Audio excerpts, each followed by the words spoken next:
जय हिंद प्यारे दोस्तों, आप सभी का बहुत बहुत स्वागत है आपके अपने इस यूट्यूब चैनल में। दोस्तों, आज की यह वीडियो बहुत ज़्यादा इम्पोर्टेंट होने वाली है किसी भी एग्ज़ाम के लिए। किसी भी एग्ज़ाम की आप तैयारी करते हैं तो इस वीडियो को पूरा ध्यान से देखिएगा। इस क्लास से 100% आपके एग्जाम में क्वेश्चन फंसेगा ही फंसेगा। और उससे पहले यदि आपने अभी तक हमारे चैनल को सब्सक्राइब नहीं किया है तो चैनल को सब्सक्राइब करके बेल आइकन को ज़रूर दबा लीजिएगा इसी तरह की इंफॉर्मेटिव वीडियोज़ को देखने के लिए। प्यारे दोस्तों, आज के अपनी इस वीडियो में हम स्टैटिक जीके के टॉप 100 क्वेश्चन को करने वाले हैं जो कि बार बार परीक्षाओं में पूछे जाते हैं। तो important for all government exam, ठीक है, ये इम्पोर्टेंट सभी एग्जामों के लिए इम्पोर्टेंट है। तो चलिए ज़्यादा देरी न करते हुए वीडियो को शुरू करते हैं और वीडियो को पूरा देखिएगा। इस क्लास से आपको 100% फायदा होने वाला है। देखिए, पहला क्वेश्चन कह रहा है कि भगवान बुद्ध को ज्ञान की प्राप्ति कहाँ हुई थी। तो इसका जो करेक्ट आंसर है बोध गया। भगवान बुद्ध को ज्ञान की प्राप्ति कहाँ हुई थी बोध गया में। आर्य समाज की स्थापना किसने की। तो आर्य समाज की स्थापना किसने की थी। स्वामी दयानंद सरस्वती जी ने की थी। इसका करेक्ट आंसर हो जाएगा स्वामी दयानंद सरस्वती। देखिए, नेक्स्ट क्वेश्चन पर चलते हैं। अगला क्वेश्चन कह रहा है कि पंजाबी भाषा की लिपि कौन सी है। तो पंजाबी भाषा की लिपि कौन सी है, इसका करेक्ट आंसर हो जाएगा गुरमुखी। तो पंजाबी भाषा की लिपि कौन सी है, गुरमुखी। भारत की मुख्य भूमि का दक्षिणतम किनारा कौन सा है।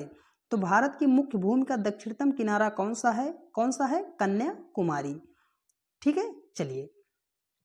और दोस्तों, हम आज जो है पूरे 100 क्वेश्चन करने वाले हैं। आप कमेंट करके लास्ट में जरूर बताइएगा कि आपने 100 क्वेश्चन में से कितने क्वेश्चन किया है। ठीक है, देखिए, कह रहा है कि भारत में सबसे पहले सूर्य किस राज्य में निकलता है।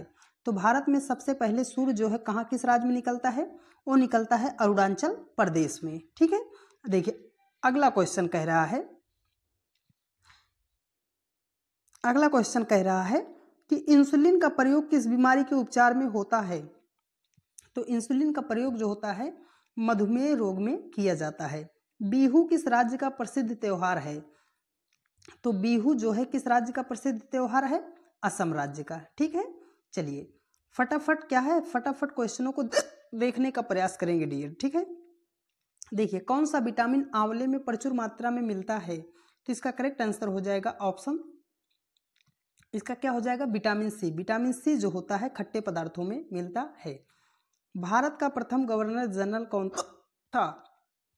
इसका करेक्ट आंसर हो जाएगा विलियम बेंटिंक। ठीक है, चलिए देखिए अगला क्वेश्चन कह रहा है कि कागज का आविष्कार किस देश में हुआ। तो किस देश में हुआ है, चाइना, चीन में हुआ है। कागज का सबसे पहले आविष्कार जो है किस देश में हुआ था, चीन में हुआ था। ठीक है, चलिए।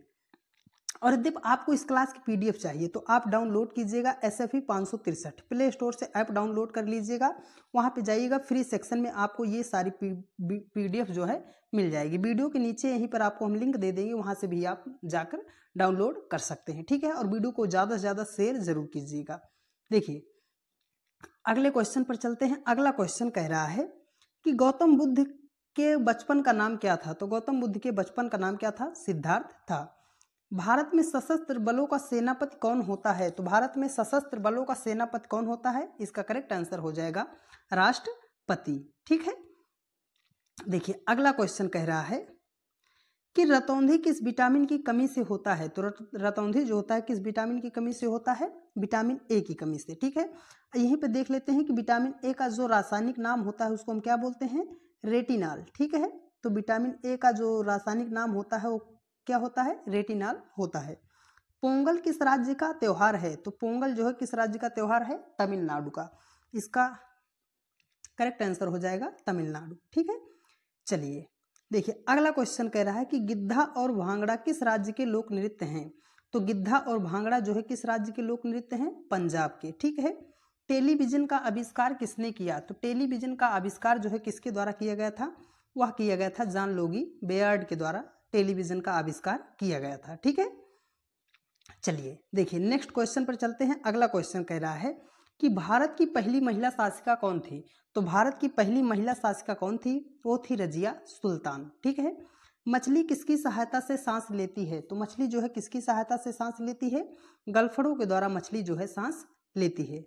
ठीक है, चलिए देखिए अगला क्वेश्चन कह रहा है कि इंकलाब जिंदाबाद का नारा किसने दिया। इंकलाब जिंदाबाद का नारा जो है किसके द्वारा दिया गया था, भगत सिंह जी के द्वारा दिया गया था। सारे इंपॉर्टेंट क्वेश्चन है, मोस्ट इंपॉर्टेंट क्वेश्चन है डियर, हर एग्जाम में पूछा ही पूछा जाता है, तो इसलिए आप वीडियो को जरा सा भी स्किप मत कीजिएगा। आपके हर एक एग्जाम में 100% इस क्लास से फायदा होगा, ठीक है।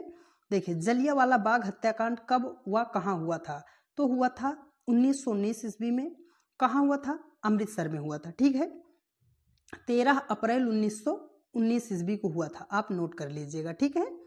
चलिए नेक्स्ट क्वेश्चन पर चलते हैं। देखिए अगला क्वेश्चन, थोड़ा सा हम पीडीएफ को छोटा कर लेते हैं, ठीक है। देखिए कह रहा है कि 1939 ईस्वी में कांग्रेस छोड़ने के बाद सुभाष चंद्र बोस ने किस दल की स्थापना की थी, तो किस दल की स्थापना की थी, फॉरवर्ड ब्लॉक की स्थापना जो है सुभाष चंद्र बोस जी ने की थी, ठीक है।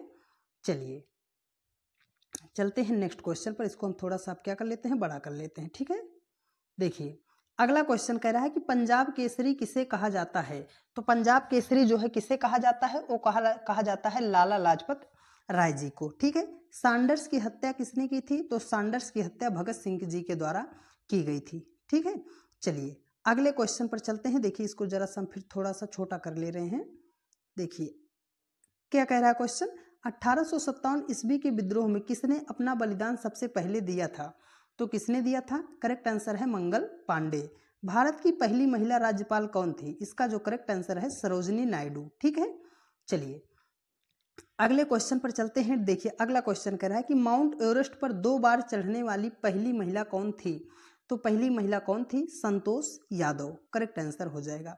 ब्रह्म समाज की स्थापना किसके द्वारा की गई थी, तो ब्रह्म समाज की स्थापना जो है राजा राम मोहन राय जी के द्वारा की गई थी, तो राजा राम मोहन राय क्या हो जाएगा, इस क्वेश्चन का करेक्ट आंसर हो जाएगा, ठीक है। देखिए अगला क्वेश्चन कह रहा है कि स्वामी दयानंद सरस्वती का मूल नाम क्या था, तो स्वामी दयानंद सरस्वती का मूल नाम क्या था, मूल शंकर था। वेदों की ओर लौटो का नारा किसने दिया, तो वेदों की ओर लौटो का नारा जो है स्वामी दयानंद सरस्वती जी के द्वारा दिया गया था, ठीक है। चलिए अगले क्वेश्चन पर चलते हैं। देखिए अगला क्वेश्चन कह रहा है कि रामकृष्ण मिशन की स्थापना किसने की थी, तो रामकृष्ण मिशन की स्थापना जो है किसके द्वारा की गई थी, स्वामी विवेकानंद जी के द्वारा किया गया था। वास्को डिगामा भारत कब आया, तो वास्को डिगामा जो है भारत कब आया था, वो आया था 1498 ईस्वी में भारत आया था। अगला क्वेश्चन कह रहा है कि वास्को डिगामा कहाँ का रहने वाला था, तो वास्को डिगामा जो है कहाँ का निवासी था, पुर्तगाल का, ठीक है। आप लोग कमेंट करके बताइएगा कि पुर्तगाल की राजधानी क्या है, ठीक है। चलिए नेक्स्ट क्वेश्चन पर चलते हैं। देखिए अगला क्वेश्चन कह रहा है कि हवा महल कहाँ स्थित है, तो हवा महल जो है कहाँ स्थित है, इसका करेक्ट आंसर हो जाएगा जयपुर। सिख धर्म का संस्थापक किस गुरु को माना जाता है, तो सिख धर्म का संस्थापक जो है वो गुरु नानक जी को माना जाता है। सिख धर्म की स्थापना जो है किसने की थी, गुरु नानक जी ने की थी, ठीक है। चलिए अब चलते हैं नेक्स्ट क्वेश्चन पर। देखिए सिखों का प्रमुख त्योहार कौन सा है, तो सिखों का जो प्रमुख त्योहार होता है वो कौन सा होता है, बैसाखी होता है। अगला क्वेश्चन कह रहा है कि लौह पुरुष किस महापुरुष को कहा जाता है, तो लौह पुरुष के नाम से किस महापुरुष को जाना जाता है, इसका करेक्ट आंसर हो जाएगा ऑप्शन सी, सरदार पटेल, है ना। सरदार वल्लभ भाई पटेल जी को क्या कहा जाता है, लौह पुरुष के नाम से जाना जाता है, ठीक है। चलिए देखिए अगला क्वेश्चन कह रहा है कि नेताजी किस महापुरुष को कहा जाता है, तो नेताजी के नाम से किसको जाना जाता है, वो जाना जाता है सुभाष चंद्र बोस जी को। दिल्ली स्थित लाल बहादुर शास्त्री की समाधि का क्या नाम है, जो दिल्ली में स्थित है लाल बहादुर शास्त्री की समाधि है उसका क्या नाम है, उसको हम कहते हैं विजय घाट, विजय घाट के नाम से जाना जाता है, ठीक है। चलिए अगले क्वेश्चन पर चलते हैं। देखिए अगला क्वेश्चन कह रहा है कि महाभारत के रचयिता कौन है, तो महाभारत के रचयिता कौन है, इसका करेक्ट आंसर हो जाएगा महर्षि वेद व्यास जी हैं। अर्थशास्त्र नामक पुस्तक किसने लिखी है, तो अर्थशास्त्र नामक पुस्तक जो है किसके द्वारा, चाणक्य जी के द्वारा लिखी गई है, उन्हीं का नाम कौटिल्य है, ठीक है। अगला क्वेश्चन कह रहा है कि जय जवान जय किसान का नारा किसने दिया, तो जय जवान जय किसान का नारा जो है किसके द्वारा दिया गया था, लाल बहादुर शास्त्री जी के द्वारा जय जवान जय किसान का नारा दिया गया था, ठीक है। चलिए अब चलते हैं नेक्स्ट क्वेश्चन पर। देखिए कह रहा है कि संविधान सभा का अस्थायी अध्यक्ष कौन था। तो संविधान सभा का मतलब अस्थायी अध्यक्ष कौन था, वो कौन थे, डॉक्टर राजेंद्र प्रसाद जी थे। ठीक है। चलिए संविधान सभा की प्रारूप समिति के अध्यक्ष कौन थे। तो संविधान सभा की प्रारूप समिति के अध्यक्ष कौन थे, वो थे डॉक्टर भीमराव अंबेडकर जी। ठीक है। चलिए अगले क्वेश्चन पर चलते हैं और फटाफट क्वेश्चन को देखने का प्रयास करते हैं डियर। अब तो आपको पता ही चल गया होगा कि स्टैटिक जीके के कितने इंपॉर्टेंट क्वेश्चन हैं जो बार बार पूछे जाते हैं। उन्हीं क्वेश्चनों को हमने रखा है जो प्रीवियस ईयर में आए हुए थे। ठीक है। देखिए विश्व रेड क्रॉस दिवस किस तारीख को मनाया जाता है। तो विश्व रेड क्रॉस दिवस जो है किस तारीख को मनाया जाता है, इसका करेक्ट आंसर हो जाएगा 8 मई। सूर्योदय का देश के नाम से कौन सा देश प्रसिद्ध है। तो सूर्योदय के देश के नाम से किस देश को जानते हैं, जापान को जानते हैं। ठीक है। चलिए नेक्स्ट क्वेश्चन पर चलते हैं। देखिए अगला क्वेश्चन कह रहा है कि अंतर्राष्ट्रीय महिला दिवस किस तारीख को मनाया जाता है। तो अंतर्राष्ट्रीय महिला दिवस जो है किस तारीख को मनाया जाता है, 8 मार्च को मनाया जाता है। क्षेत्रफल की दृष्टि से भारत में सबसे छोटा राज्य कौन सा है। तो क्षेत्रफल की दृष्टि से भारत का सबसे छोटा राज्य कौन सा है, इसका करेक्ट आंसर हो जाएगा गोवा। गोवा जो है भारत का क्षेत्रफल की दृष्टि से सबसे छोटा राज्य है। ठीक है। चलिए देखिए अगला क्वेश्चन कह रहा है कि ओणम किस राज्य का प्रसिद्ध त्योहार है। तो ओणम जो है किस राज्य का प्रसिद्ध त्योहार है, ये है केरल राज्य का। ठीक है। दिल्ली भारत की राजधानी कब बनी। तो दिल्ली भारत की राजधानी कब बनी थी, 1911 ईस्वी में दिल्ली जो है भारत की राजधानी बनी थी। कमेंट करके आप बताइएगा कि उस समय भारत का वायसराय कौन था जब दिल्ली जो है भारत की राजधानी बनी थी। कई बार हमने आपको इसको बताया है। ठीक है। चलिए देखिए नेक्स्ट क्वेश्चन चलते हैं। देखिए सबसे चमकीला ग्रह कौन सा है। तो सबसे चमकीला ग्रह जो है कौन सा है, इसका करेक्ट आंसर हो जाएगा सूर्य। भारत का राष्ट्रीय पशु कौन सा है। तो भारत का राष्ट्रीय पशु कौन सा है, करेक्ट आंसर है बाघ। ठीक है। चलिए नेक्स्ट क्वेश्चन पर चलते हैं। देखिए अगला क्वेश्चन कह रहा है कि भारत का राष्ट्रीय पक्षी कौन सा है। तो भारत का राष्ट्रीय पक्षी कौन सा है, मोर है। मोर क्या हो जाएगा, इस क्वेश्चन का करेक्ट आंसर हो जाएगा। भारत का राष्ट्रीय जलीय जीव कौन सा है। तो भारत का राष्ट्रीय जलीय जीव कौन सा है, करेक्ट आंसर हो जाएगा गंगा डॉल्फिन। ठीक है। चलिए नेक्स्ट क्वेश्चन पर चलते हैं। देखिए अगला क्वेश्चन कह रहा है, एक मिनट, अगला क्वेश्चन कह रहा है कि भारत का राष्ट्रीय फल कौन सा है। तो भारत का राष्ट्रीय फल कौन सा है, आम है। इसका क्या हो जाएगा, करेक्ट आंसर हो जाएगा। आप सभी लोग वीडियो को लाइक करते रहिए और कमेंट करते रहिए और ज़्यादा से ज़्यादा वीडियो को शेयर जरूर करते रहिएगा। ठीक है। चलिए अब चलते हैं नेक्स्ट क्वेश्चन पर। देखिए अगला क्वेश्चन कह रहा है कि भारत का राष्ट्रीय फूल कौन सा है। तो भारत का राष्ट्रीय फूल कौन सा है, कमल है। ठीक है। भारत का राष्ट्रीय पेड़ कौन सा है। तो भारत का राष्ट्रीय पेड़ कौन सा है, बरगद है। ठीक है। चलिए देखिए अगला क्वेश्चन कह रहा है कि भारत का राष्ट्रीय खेल कौन सा है। तो भारत का राष्ट्रीय खेल कौन सा है, हॉकी है। ठीक है। देखिए जरा सा हम क्या करते हैं, क्वेश्चन को छोटा कर लेते हैं थोड़ा सा, देखिए जिससे आपको अच्छे तरीके से दिखाई दे जाए। भारत के राष्ट्रीय झंडे की लंबाई और चौड़ाई का अनुपात कितना होता है। लंबाई 3 होती है और चौड़ाई 2 होती है। अनुपात की बात कर रहा है तो हमने अनुपात लगा दिया। कितना होता है, 3:2 के अनुपात में होता है। ठीक है। चलिए अब इसको हम पुनः क्या कर लेते हैं, जरा सा बड़ा कर लेते हैं। ठीक है। चलिए हल्का देखिए, अब कह रहा है कि भारत का राष्ट्रगान किसने लिखा है। तो भारत का राष्ट्रगान जो है किसके द्वारा लिखा गया था, रविंद्रनाथ टैगोर जी के द्वारा लिखा गया था। भारत का राष्ट्रगीत कौन सा है। तो भारत का राष्ट्रगीत कौन सा है, वंदे मातरम है। आप कमेंट करके बताइएगा कि वंदे मातरम की रचना जो है किसने की थी, वंदे मातरम की रचना जो है किसके द्वारा किया गया था। ठीक है। चलिए देखिए अगले क्वेश्चन पर चलते हैं। देखिए अगला क्वेश्चन कह रहा है कि भारत का राष्ट्रगीत किसने लिखा है। ये वही क्वेश्चन आ गया। तो किसने लिखा, बंकिम चंद्र चटर्जी जी के द्वारा राष्ट्रगीत का लिखा गया था। ठीक है। महात्मा गांधी को राष्ट्रपिता सबसे पहले किसने कहा। तो महात्मा गांधी को राष्ट्रपिता जो है सबसे पहले किसने कहा था, नेताजी सुभाष चंद्र बोस जी ने कहा था। ठीक है। चलिए अगले क्वेश्चन पर चलते हैं। देखिए अगला क्वेश्चन कह रहा है हमारा राष्ट्रीय पंचांग जो है कौन सा है। तो राष्ट्रीय पंचांग जो है वो कौन सा है, शक संवत है। राष्ट्रगान गाने की अवधि कितनी है? राष्ट्रगान को कितने सेकंड में गाया जाता है? तो राष्ट्रगान को कितने सेकंड में गाया जाता है? 52 सेकंड में गाया जाता है। ठीक है, चलिए देखिए अगले क्वेश्चन पर चलते हैं। अगला क्वेश्चन कह रहा है कि रेडियो एक्टिविता की खोज जो है किसने की थी? तो रेडियो एक्टिविता की खोज जो है किसने की थी? इसका करेक्ट आंसर हो जाएगा हेनरी बेक्वेल के द्वारा रेडियो एक्टिविता की खोज की गई थी। ठीक है, चलिए अब चलते हैं नेक्स्ट क्वेश्चन पर। देखिए अगला क्वेश्चन कह रहा है कि पेसमेकर का संबंध शरीर के किस अंग से है? तो पेसमेकर का संबंध जो है शरीर के किस अंग से है? इसका करेक्ट आंसर हो जाएगा हृदय। पेसमेकर का संबंध जो है किससे है? हृदय से। मानव शरीर की किस ग्रंथि को मास्टर ग्रंथि कहा जाता है? तो मास्टर ग्रंथि किसको कहा जाता है? पीयूष ग्रंथि को हम क्या कहते हैं? मास्टर ग्रंथि के नाम से जाना जाता है। ठीक है, चलिए अब देखिए अगला क्वेश्चन कह रहा है कार्बन का सर्वाधिक शुद्ध रूप कौन सा है? तो कार्बन का सर्वाधिक शुद्ध रूप कौन सा है? इसका करेक्ट आंसर हो जाएगा हीरा। एक्सरे का आविष्कार किसने किया था? तो एक्सरे का आविष्कार जो है किसने किया था? रॉन्टजन के द्वारा एक्सरे का आविष्कार किया गया था। किस धातु का प्रयोग मानव द्वारा सबसे पहले किया गया था? तो मानव द्वारा सबसे पहले किस धातु का प्रयोग किया गया था? वो किया गया था तांबा के द्वारा। तो इसका करेक्ट आंसर हो जाएगा तांबा।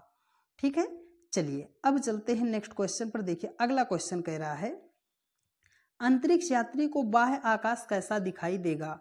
अंतरिक्ष यात्री को बाह्य आकाश कैसा दिखाई देगा? इसका करेक्ट आंसर हो जाएगा काला। ठीक है, दूरबीन का आविष्कार किसने किया था? तो दूरबीन का आविष्कार जो है किसके द्वारा किया गया था? गैलीलियो के द्वारा दूरबीन का आविष्कार किया गया था। ठीक है, चलिए अब चलते हैं नेक्स्ट क्वेश्चन पर। देखिए कह रहा है कि दिल्ली स्थित महात्मा गांधी की समाधि का क्या नाम है? तो महात्मा गांधी की समाधि का नाम क्या है? राजघाट है। भारत में पहली रेल कहाँ से कहाँ तक चली थी? तो भारत में पहली बार जो रेल चली थी वो कहाँ से कहाँ तक चली थी? मुंबई से थाने के बीच चली थी। ठीक है, आप कमेंट करके बताइएगा कि कितने किलोमीटर चलाई गई थी। ठीक है, चलिए देखिए अगले क्वेश्चन पर चलते हैं। देखिए अगला क्वेश्चन कह रहा है कि भारत में पहली बार मेट्रो रेल सेवा किस नगर में आरंभ की गई थी? तो सबसे पहले मेट्रो रेल सेवा जो है किस नगर में आरंभ की गई थी? वो की गई थी कोलकाता में। ठीक है, भारत में रेल का आरंभ किस सन में हुआ था? तो भारत में रेल का आरंभ जो है किस सन में हुआ था? 1853 ईस्वी में हुआ था। इससे जुड़ा एक इम्पोर्टेंट क्वेश्चन पूछा जाता है कि 1853 ईस्वी में भारत का वायसराय कौन था? ठीक है, इसका जवाब आप कमेंट करके बताइएगा। ठीक है, चलिए अब चलते हैं नेक्स्ट क्वेश्चन पर। देखिए अगला question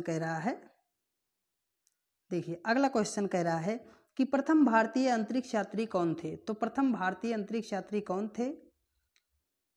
squadron leader Rakesh Sharma. कब थे? 1984 ईस्वी में पहली बार अंतरिक्ष की यात्रा इन्होंने की थी। भारत की प्रथम महिला मुख्यमंत्री कौन थी? तो इसका करेक्ट आंसर हो जाएगा श्रीमती सुचेता कृपलानी जी। तो भारत की प्रथम महिला मुख्यमंत्री कौन थी? श्रीमती सुचेता कृपलानी जी थी। ठीक है, चलिए अब चलते हैं नेक्स्ट क्वेश्चन पर। देखिए अगला क्वेश्चन कह रहा है कि हरियाणा के पहले मुख्यमंत्री कौन थे? तो हरियाणा के पहले मुख्यमंत्री कौन थे? इसका करेक्ट आंसर हो जाएगा पंडित भगवत दयाल शर्मा। पंडित भगवत दयाल शर्मा जी क्या थे? हरियाणा के प्रथम मुख्यमंत्री थे। संयुक्त राष्ट्र संघ की स्थापना कब हुई थी? तो संयुक्त राष्ट्र संघ की स्थापना जो है कब की गई थी? 24 अक्टूबर 1945 ईस्वी को संयुक्त राष्ट्र संघ की स्थापना की गई थी। अब चलते हैं नेक्स्ट क्वेश्चन पर। देखिए अगला क्वेश्चन कह रहा है कि संयुक्त राष्ट्र संघ का मुख्यालय कहाँ स्थित है? तो संयुक्त राष्ट्र संघ का मुख्यालय जो है कहाँ स्थित है? न्यूयॉर्क में स्थित है। ठीक है, संयुक्त राष्ट्र संघ के पहले महासचिव कौन थे? तो संयुक्त राष्ट्र संघ के पहले महासचिव कौन थे? वो थे त्रिगवेली। इसका करेक्ट आंसर हो जाएगा त्रिगवेली। ठीक है, चलिए अब चलते हैं नेक्स्ट क्वेश्चन पर। देखिए अगला क्वेश्चन कह रहा है कि इस समय संयुक्त राष्ट्र संघ के कितने देश सदस्य हैं? तो संयुक्त राष्ट्र संघ के कितने देश सदस्य हैं? 193 सदस्य हैं। अगला क्वेश्चन कह रहा है कि संयुक्त राष्ट्र संघ सुरक्षा परिषद के कितने देश सदस्य होते हैं? तो इसके कितने देश सदस्य होते हैं? वो होते हैं 15। ठीक है, चलिए नेक्स्ट क्वेश्चन पर चलते हैं। देखिए अगला क्वेश्चन कह रहा है कि संयुक्त राष्ट्र संघ सुरक्षा परिषद के कितने देश अस्थायी सदस्य हैं? तो कितने देश सदस्य हैं? 5। 15 सदस्य टोटल होते हैं, 10 + 5 5 अस्थायी होते हैं, 10 अस्थायी होते हैं। अंतर्राष्ट्रीय न्यायालय कहाँ स्थित है? अंतर्राष्ट्रीय न्यायालय जो है कहाँ स्थित है? The Hague. ठीक है, कहाँ पड़ता है? हॉलैंड में। तो द हेग। ठीक है, चलिए अब चलते हैं नेक्स्ट क्वेश्चन पर। देखिए अगला क्वेश्चन कह रहा है कि संयुक्त राष्ट्र संघ के वर्तमान महासचिव कौन हैं? तो संयुक्त राष्ट्र संघ के वर्तमान महासचिव कौन हैं? बान की मून इसका करेक्ट आंसर हो जाएगा। ठीक है, देखिए अब चलते हैं नेक्स्ट क्वेश्चन पर। देखिए अगला क्वेश्चन कह रहा है, चलिए देखिए क्या कह रहा है। संयुक्त राष्ट्र महासभा में हिंदी में भाषण देने वाले पहले भारतीय कौन थे? तो पहले भारतीय कौन थे? अटल बिहारी वाजपेयी जी थे। कौन थे? अटल बिहारी वाजपेयी जी थे। पहली बार भाषण हिंदी में दिया था अटल बिहारी वाजपेयी जी। ठीक है, अटल बिहारी वाजपेयी जी। ठीक है, इसका करेक्ट आंसर हो जाएगा। देखिए अब इसको हम और छोटा कर लेते हैं जिससे आपको अच्छे तरीके से दिखाई दे। देखिए संयुक्त राष्ट्र संघ सुरक्षा परिषद के अस्थायी सदस्य कितने वर्ष के लिए चुने जाते हैं? तो कितने वर्ष के लिए चुने जाते हैं? 2 वर्ष के लिए चुने जाते हैं। संयुक्त राष्ट्र संघ का 193वां सदस्य कौन सा देश बना है? तो 193वां सदस्य जो है कौन बना है? वो बना है दक्षिण सूडान बना है। किस विटामिन की कमी से खून का रुकाव बंद नहीं होता है? तो इसका करेक्ट आंसर हो जाएगा विटामिन के की अगर कमी हो जाती है तो खून बह रहा है तो वो बहता ही रहता है। ठीक है, चलिए अब चलते हैं नेक्स्ट क्वेश्चन पर। देखिए अगला क्वेश्चन कह रहा है कि हिंदी दिवस कब मनाया जाता है? तो हिंदी दिवस कब मनाया जाता है? इसका करेक्ट आंसर हो जाएगा 14 सितंबर को। संविधान के किस अनुच्छेद द्वारा हिंदी को राष्ट्रभाषा घोषित किया गया है? तो संविधान के किस अनुच्छेद द्वारा हिंदी को राष्ट्रभाषा घोषित किया गया है? इसका करेक्ट आंसर है 343। ठीक है, देखिए ओलंपिक खेलों की एकल स्पर्धा में स्वर्ण पदक जीतने वाले एकमात्र भारतीय कौन है? इसका करेक्ट आंसर हो जाएगा अभिनव बिंद्रा। ठीक है, चलिए अब देखिए अगले क्वेश्चन पर चलते हैं। अगला क्वेश्चन कह रहा है ओलंपिक खेलों का आयोजन कितने वर्ष बाद होता है? तो ओलंपिक खेलों का आयोजन जो है कितने वर्ष बाद होता है? इसका करेक्ट आंसर हो जाएगा 4 वर्ष के बाद ओलंपिक खेलों का आयोजन किया जाता है। सन 2016 में ओलंपिक खेल कहाँ हुए थे? तो कहाँ हुआ था? रियो डी जिनेरो में हुआ था। अंतर्राष्ट्रीय मानव अधिकार दिवस कब मनाया जाता है? तो अंतर्राष्ट्रीय मानव अधिकार दिवस कब मनाया जाता है? इसका करेक्ट आंसर हो जाएगा 10 दिसंबर को। ठीक है, चलिए अगला क्वेश्चन कह रहा है कि हरियाणा की कौन सी नस्ल की भैंस प्रसिद्ध है? तो हरियाणा की कौन सी नस्ल की भैंस प्रसिद्ध है? इसका करेक्ट आंसर हो जाएगा मुर्राह भैंस। ठीक है, देखिए प्रसिद्ध शीतला माता मंदिर कहाँ स्थित है? तो प्रसिद्ध शीतला माता मंदिर जो है कहाँ स्थित है? गुड़गांव में स्थित है। प्रसिद्ध शीतला माता मंदिर जो है कहाँ स्थित है? गुड़गांव में स्थित है। विशाल हरियाणा पार्टी किसने बनाई थी? तो विशाल हरियाणा पार्टी जो है किसने बनाई थी? राव वीरेंद्र सिंह जी के द्वारा विशाल हरियाणा पार्टी की स्थापना की गई थी। तो ये रहे आज स्टैटिक जीके के आपके टॉप 100 क्वेश्चन जो कि बार बार एग्जामों में पूछे जाते हैं। यदि आपको इस क्लास की पीडीएफ चाहिए तो नीचे आपको लिंक दिया होगा हमारे ऐप का SFE 563 का, आप वहां से जाइए और फ्री सेक्शन में जाइए, वहां से आप वीडियो को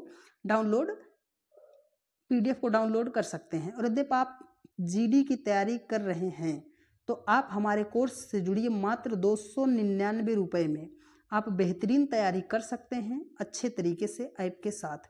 अगर आप वहाँ पे GD23 कोड यूज करते हैं तो आपको वहाँ पर 20% का ऑफ मिल जाएगा। ठीक है, तो आप लोग ज़्यादा से ज़्यादा वीडियो को शेयर कीजिएगा, लाइक कीजिएगा, कमेंट कीजिएगा और हमारे ऐप का लिंक जो है नीचे दिया गया है, वहाँ से जाके आप जीडी की तैयारी मात्र 299 में कर सकते हैं। तो वीडियो को ज़्यादा से ज़्यादा शेयर कीजिएगा। मिलते हैं आप लोगों से नेक्स्ट वीडियो में, तब तक के लिए जय हिंद, जय भारत, वंदे मातरम। कमेंट करके ज़रूर बताइएगा आपको वीडियो कैसी लगी है। लव यू, टेक केयर, धन्यवाद।